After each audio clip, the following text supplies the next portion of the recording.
Hello everyone, in this video I'm going to show you how you can trim your videos in CapCut apps. So you can open the CapCut apps and tap on your project and select your video that you want to edit. For example, I'm going to open my project, so there is a video and I'm just going to trim the video. So how to, it's super simple. I think this video especially for those of you who are using CapCut for the first time.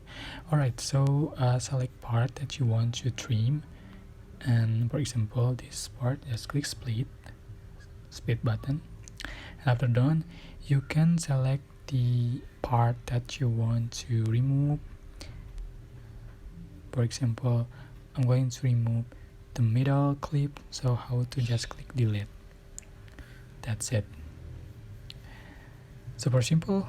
I hope this was helpful for you. Don't forget to like, comment, share, and also subscribe.